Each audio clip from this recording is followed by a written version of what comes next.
Hello everybody, it is the Doctor, and welcome to another news update for Star Trek Online. This is September 5th, 2014, this time. I have traveled into the future from 2004, and we have made it to 2014.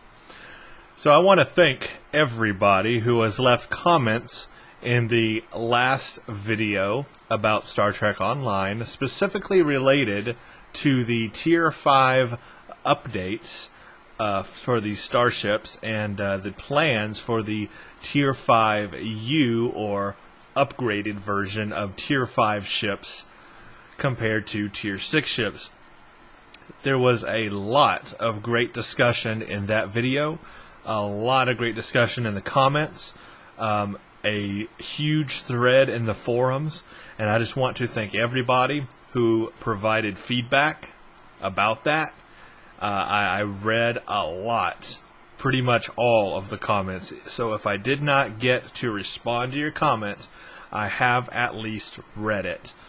So there are a lot of concerns about it. I'd say the general consensus is that most people are still questioning what it's really going to mean, because there are details that we don't have yet, and Cryptic is just holding those back on us for right now. And so with a lack of details, it's hard to come to a final conclusion on how this is all going to play out.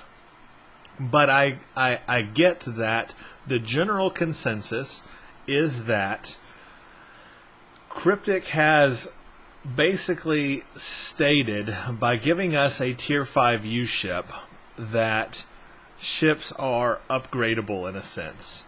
And maybe they shouldn't have done this, or, I mean, that's debatable, but if they had not given us this Tier 5U update or upgrade to our ships, then we would just have Tier 5 and Tier 6 ships. I think there might be I think there would still be complaining that, your Tier 5 ship is going to always be a Tier 5 ship.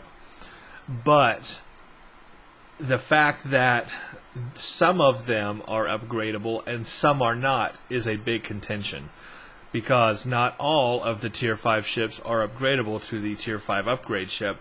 So it's like, why are they selecting, this group of ships that are upgradable and this group of Tier 5 ships that are not upgradable? That does not seem fair. So that is one complaint I fully understand. Another complaint is the fact that they're even giving you that option in the first place to upgrade, which is a little odd. And you still have to keep that separation of a Tier 5 ship to a Tier 6 ship. There has to be a natural separation, else Tier 6 ships have no point.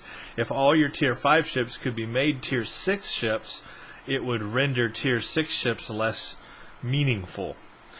So the fact that they're even giving us that option in the first place, they're basically saying to us, yeah, you can upgrade them, but maybe we should not expect that they should have been that way.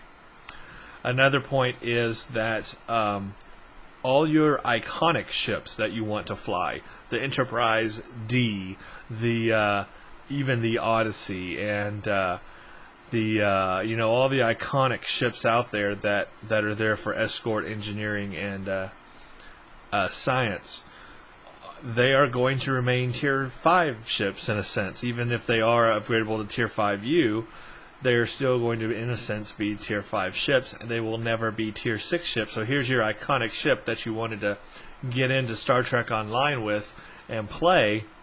Let's say you're a huge Star Trek fan and you're looking forward to flying, the Enterprise D or E or F, as an in-game ship. It's never going to be Tier 6 level. It's never going to be that max level ship. And so having your iconic ship in the game not be a Tier 6 ship, whereas before it was a Tier 5 ship and it was at the top of the game and now it's not, is also a point.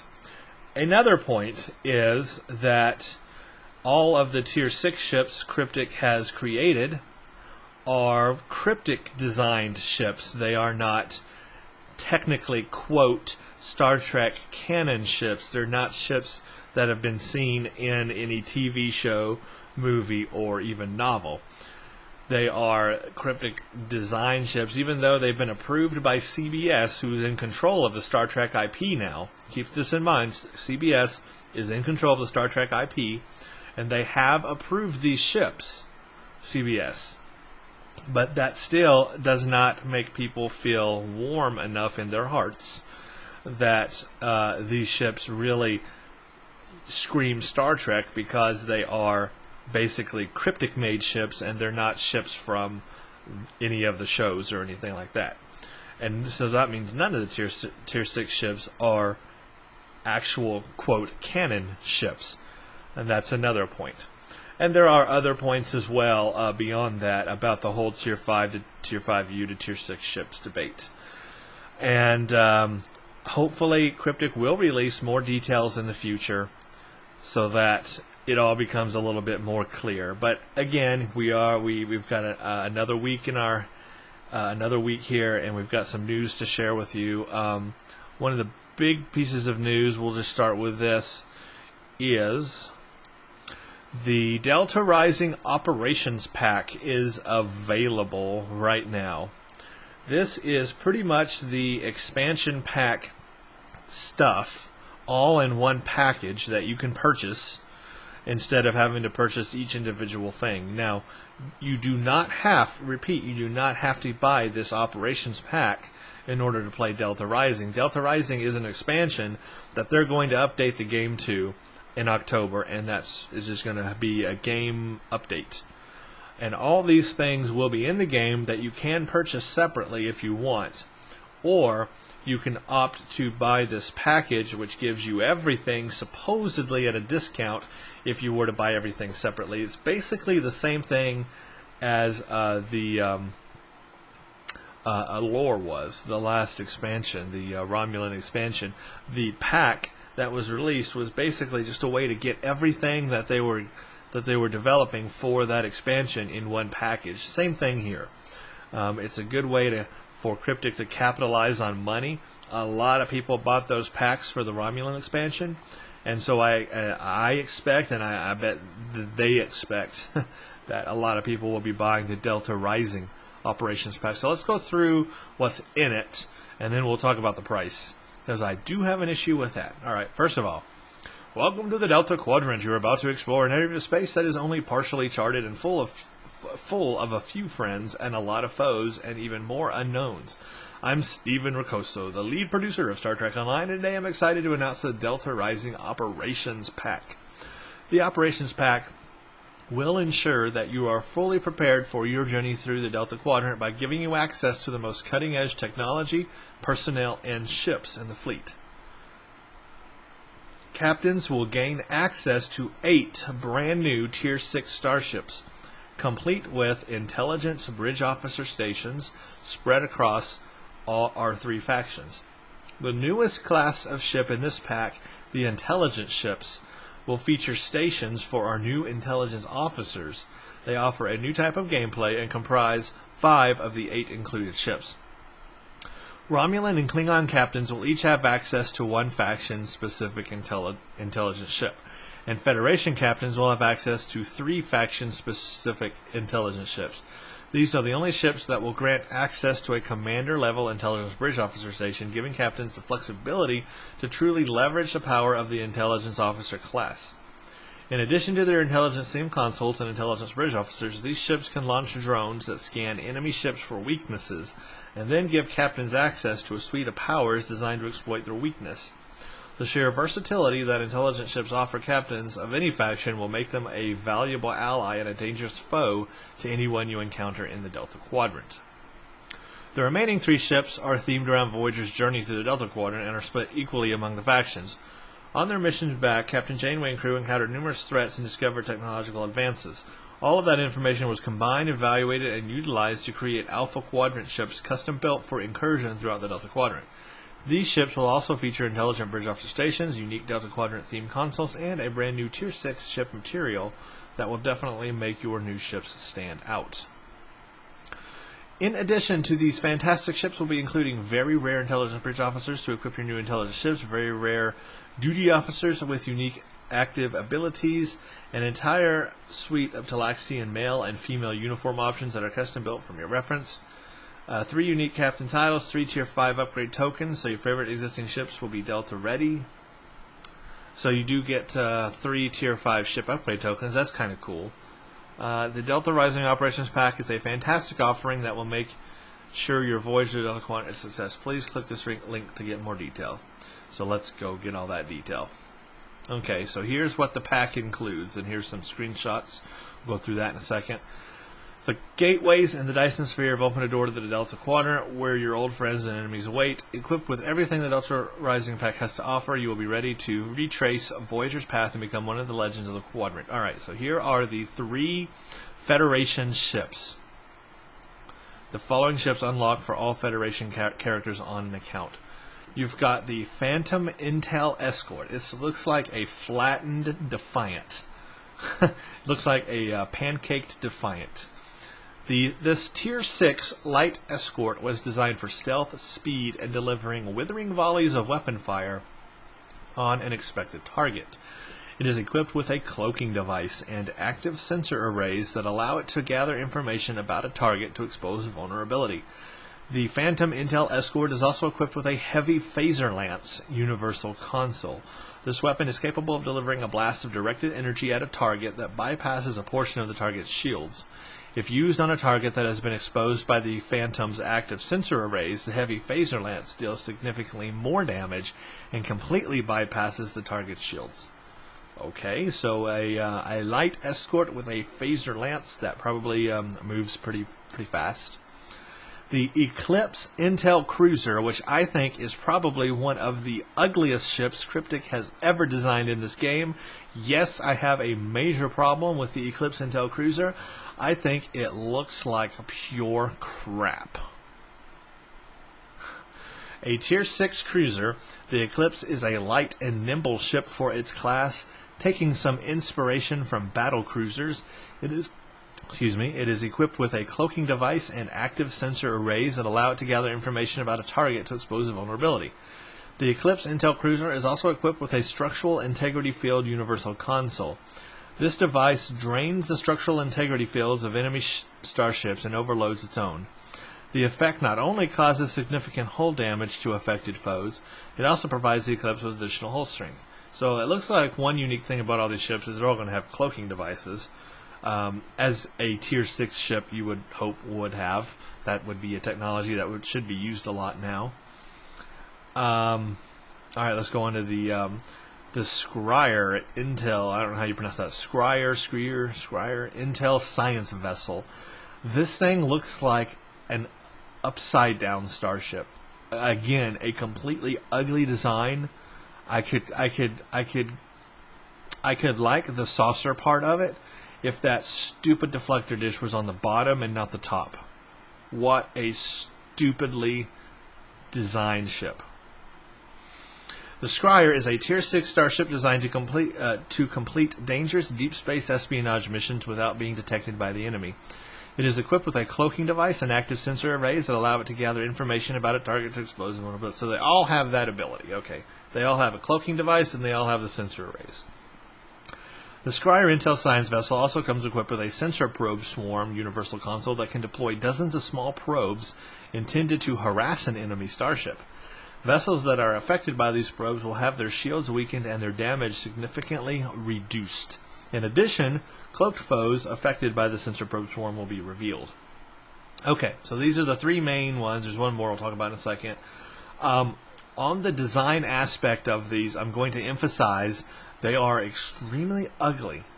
And I don't know, Cryptic has been doing this for a while now, and I go back to the Dyson Science Destroyer ships that they made. Completely ugly design. I don't think anybody ever liked that design, to be honest with you. And it looks like they've done it again. That what we didn't think possible, that they could make even uglier ships. But here are your Tier 6 ships, guys. And to me, they are just butt ugly. Especially the cruiser and the science ship. That deflector needs to be on the bottom, needs to be flipped upside down. The cruiser, it just looks stupid to me. Now, the Phantom Intel Escort, maybe that one will be alright. It's kind of like a pancaked or flattened Defiant. And maybe that one will look better when it's flying. So I'm not too keen on the design of these ships. I think that's a major fail. I like the highlighted and accented edges. Makes it look futuristic, Tron-like. That's cool. The rest, though, the skin is alright, too. I like the skin. It's just the design of the ship is just ugly as sin. I was hoping for a Dauntless type ship from Star Trek Voyager. Even though it was an alien who made it, it was a made-up Federation starship. They could have adopted that design and given us a Dauntless class starship as a Tier 6 starship. I would have loved to have seen that, as I know many of you would have. But no, we're not getting that. We are getting this thing here called a Guardian Cruiser. It's a versatile Tier 6 starship capable of accomplishing almost any class of mission. The Guardian features a particle conversion matrix universal console. It can use this device to absorb incoming energy damage through its shields, significantly reducing incoming damage. With the particle conversion matrix, the Guardian Cruiser also contains a modest amount of bonus energy weapon damage each time it's struck by an enemy. It does not say that it has a cloaking device, so that's a little underwhelming there. I wish it had a cloaking device like the other Tier 6 ships. And it is a cruiser, and there are actually some pictures of it, and I think it looks awesome. I think they did a good job. It's a homage to earlier Enterprise designs, and we'll see that in the above screenshots when we look at that in a second. But let's go on to the other factions, because the Klingon Empire, they're getting 2 ships. Yes, only 2. Federation gets 4. Klingons get 2. Romulans only get 2. Again, not paying as much attention to the KDF and Romulan faction as they should, in my opinion. The Kib Intel Battlecruiser. The Tier 6 Kib Intel Battlecruiser is a stealthy and agile vessel. It is lighter than most KDF battlecruisers, but features a battle cloaking device and active sensor arrays that allow it to gather information about a target to expose a vulnerability. The Kib, or Gib, Intel Battlecruiser also features a weapon system siphon universal console. This device drains the weapon systems of nearby enemy starships and overloads its own. The effect reduces the damage and accuracy of affected foes and boosts the Gib's damage and accuracy. And the Maha Raptor. The Maha Raptor. What a terrible name. Maha. I don't know. Sounds like it's laughing at me. The Maha Raptor is the most advanced tactical vessel in the KDF fleet. This Tier 6 starship is designed to have unparalleled forward firepower, capable of delivering volleys of devastating torpedo fire at its enemies. It is equipped with a cloaking device. The Maha also comes equipped with a heavy disruptor nose cannon universal console. The console can unleash a sustained barrage of disruptor fire to any starship that enters its range of fire.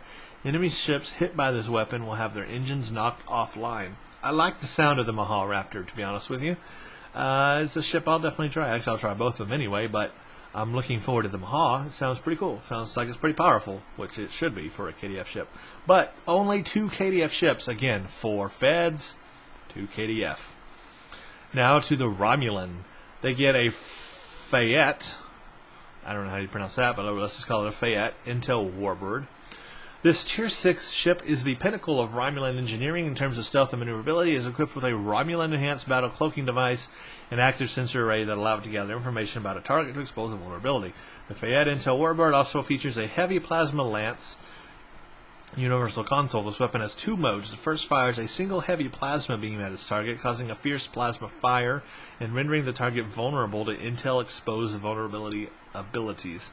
However, if the opponent is already in a vulnerable state, the heavy plasma lance bypasses target shields and does even more damage. Sounds pretty much like the Phantom Intel Escort. And the Alal Light Warbird Battlecruiser. The Alal Light Warbird Battlecruiser is a Tier 6 ship created by the Romulan Republic to fill a need for a more agile battlecruiser. The Alal is less durable than the Deredex, but significantly more maneuverable. It comes equipped with a battle cloaking device. The Alal Light Warbird Battlecruiser also features a destabilized singularity projector universal console. This device allows the Alal to project a collapsing singularity toward a distant group of foes. The intense stress on the enemy ship's hulls causes heavy damage and dramatically reduces their damage resistance to exotic damage. I like the sound of this ship. The Diderodex has always been a slow ship, but it's an iconic ship that a lot of people want to fly. Well, this could be an alternative. This could be the better balance between having a Diderodex and an agile, maneuverable ship that looks the same. And this this projector, this singularity projector, sounds like an awesome ability.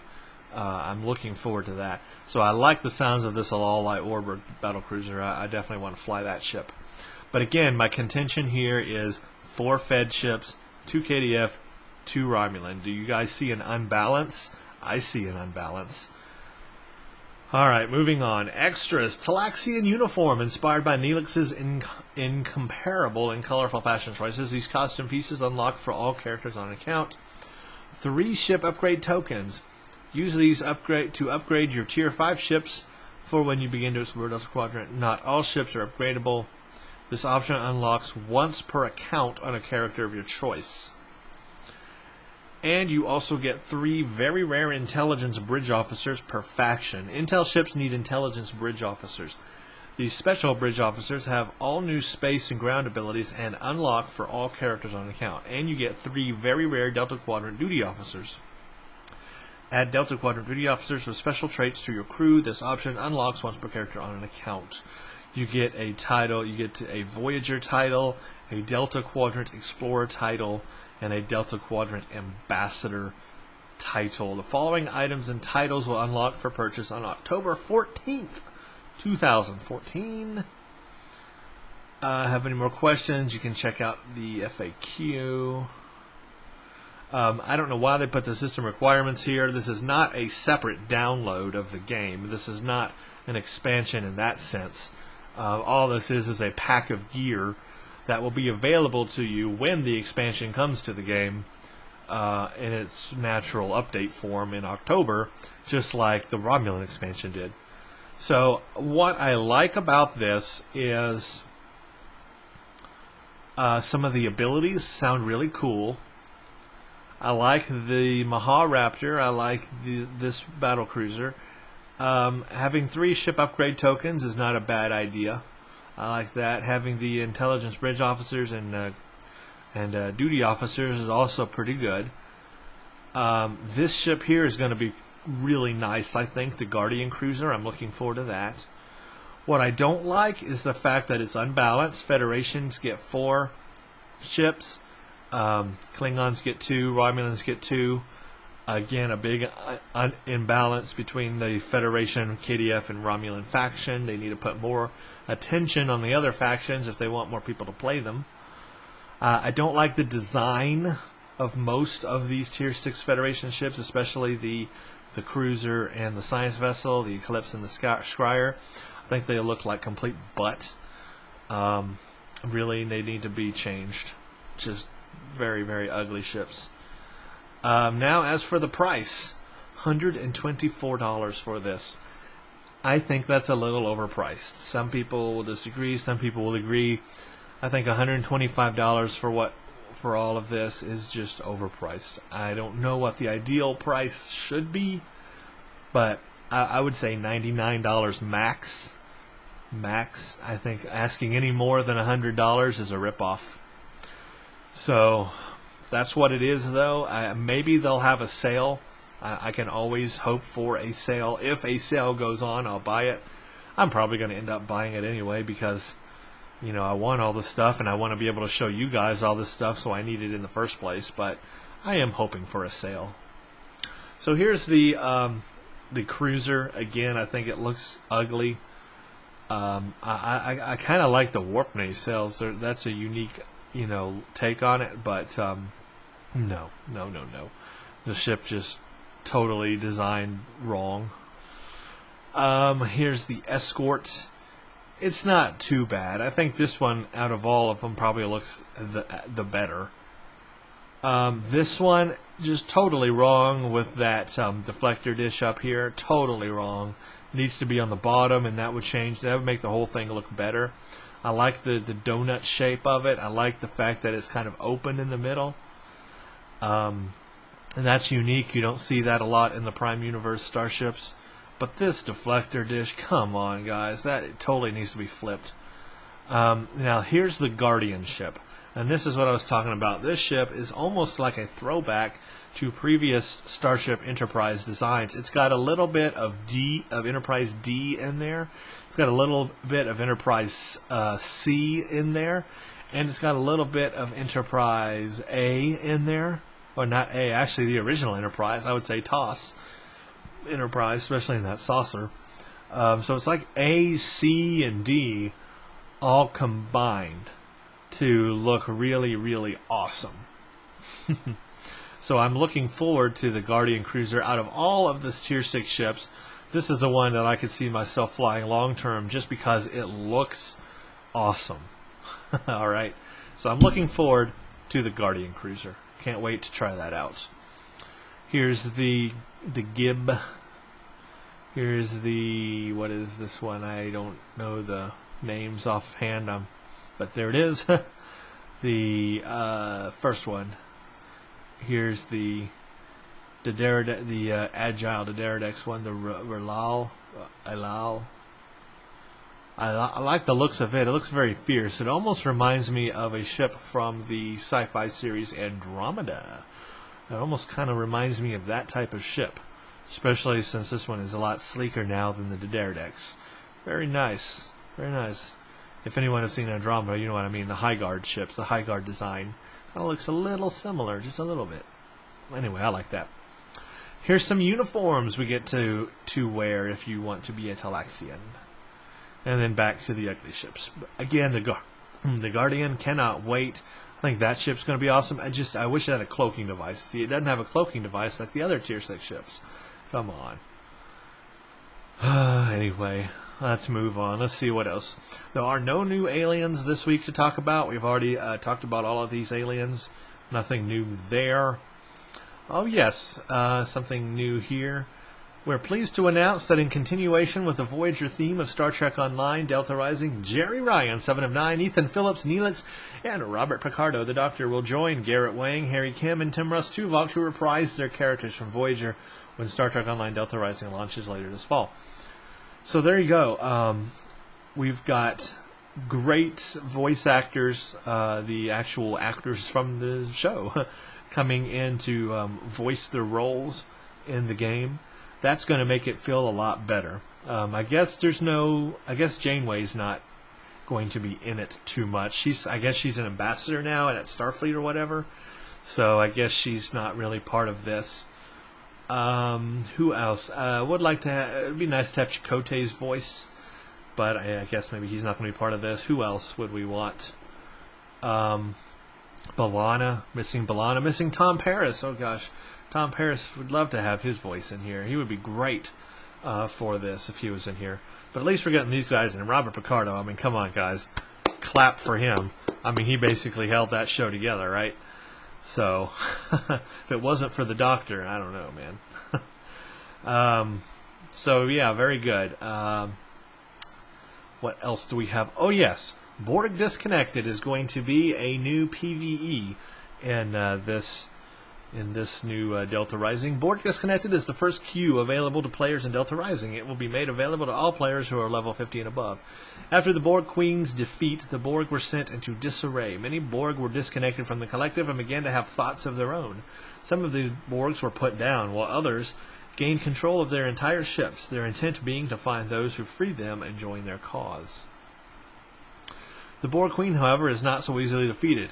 She was revived in another Unimatrix located within the Delta Quadrant and put her plan into action to reunite the Borg.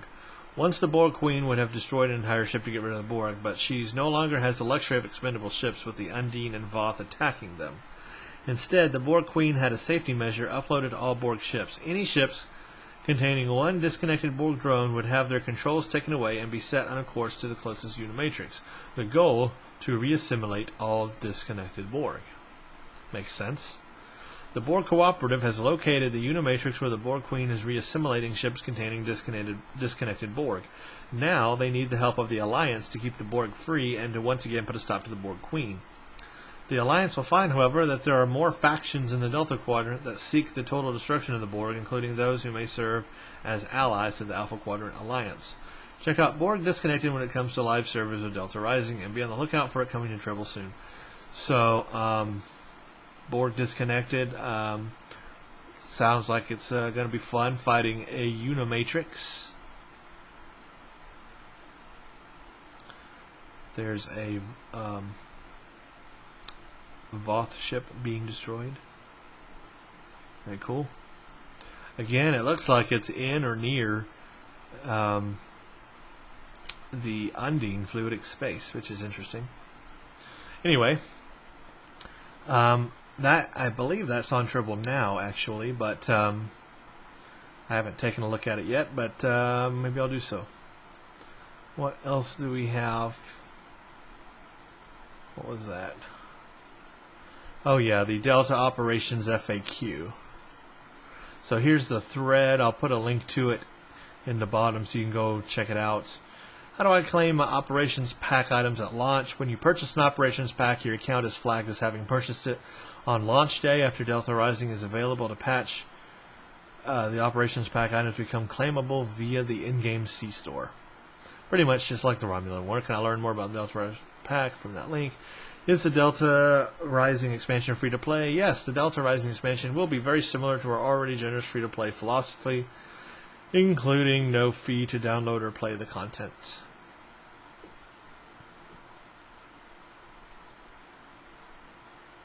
So any ship you discharge, you can get it back in the C-Store.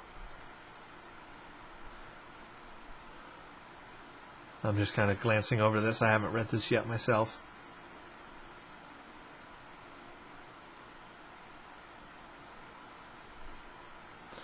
Yep, so even if you have everything else, you really can't get this pack unless you buy this pack. We currently do not have plans to remove this pack for purchase, but their current pricing is available for a limited time only. Once we have a date solidified, so this price could go higher. This may be the sell price. Oh, that's terrible.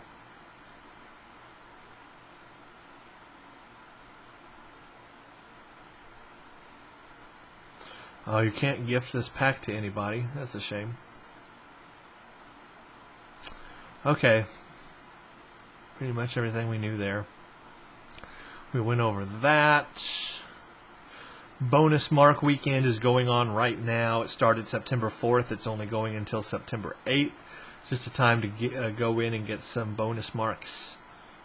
You can make use of that. What is this? Oh, this one is new. Equipment briefing. Greetings, Operative. The Delta Quadrant is a dangerous, lawless place, far from civilizing influence of the Federation. Under these circumstances, Starfleet methods may have to be modified to accomplish our objectives. Protocols may have to adapt. The Alliance has only a foothold, so the situation may call for a more finessed approach to accomplish our objectives. While members of the Romulan Republic and the Alliance will already be familiar with such tactics, and members of the Klingon Defense Force will be more inclined to simply shoot their way out of other situations, Starfleet operatives will likely be more familiar with diplomacy than infiltration. Therefore, Starfleet Intelligence has prepared this briefing to familiarize Starfleet operatives with a new suite of equipment designed specifically for those situations. First among these is our grapple gun. Wow, a grapple gun, huh? This tool shoots a grapple line forward and back, allowing you to reach crevices while remaining undetected. The tool is unbranded in basic gray to make sure that if it's discovered, it does not betray its origins. So that's a new game mechanic we're going to have in the game, or grappling hooks. Huh. And then, of course, we already saw zip lines as well. So they're expanding the gameplay a little bit here. That's nice. The grapple gun has 3 settings. Traverse, which lets you cross a more or less horizontal plane, or a zip line. Okay, so it's all the same thing. It uses gravity to propel you in an uncontrolled slide at an angle. And Repel, which allows you to drop down a vertical surface safely. With our grapple gun, even officers more accustomed to working behind a desk will soon find themselves quite comfortable hanging from the tiniest handholds over the heads of hostile aliens, deep inside enemy installation, with only our polyweave alloys between them and certain death. Okay. So, the grapple gun. New thing. Interesting. This is just a summarization of everything that's been released so far, but we've already been over everything. So that's what I got, folks. That is the news this week. The big news here being the Delta Rising expansion pack. Again, you don't have to purchase it to play Delta Rising, of course. It's just a way to get everything for potentially a cheaper price, but we don't know that for certain yet because we don't know the individual pricing. And it even says that this could be a limited time pricing, so it could go higher. Although I'm hoping they make a sale and it goes lower. But yeah, I think the price is a little too high. I think the ship design is kind of ugly. And I think that the Federation is getting more emphasis than KDF or the Romulan faction. And that's what I get out of the expansion pack. Out of everything else, I look forward to the new Borg PvE. That sounds kind of fun. The more the merrier, I guess. I don't know. Something fun, maybe. And what else? Just, all the other things we know that are coming to the game now. Yeah, this does appear to be a big update. That cannot be denied. How they're doing it, that can be questioned, for sure. But anyway, thank you all for watching this update. And stay tuned for the next one. I will most likely not have a news update next weekend or next week, next Friday. I'm going to be out of town next weekend. So expect a big news update, not next week, but the week after next, 2 weeks from now. And I'll give another news update. And maybe I'll even have a chance to go on to Tribble and record some of that Borg PvE content for you. We'll see if I have time to do that. So stay tuned for the next one.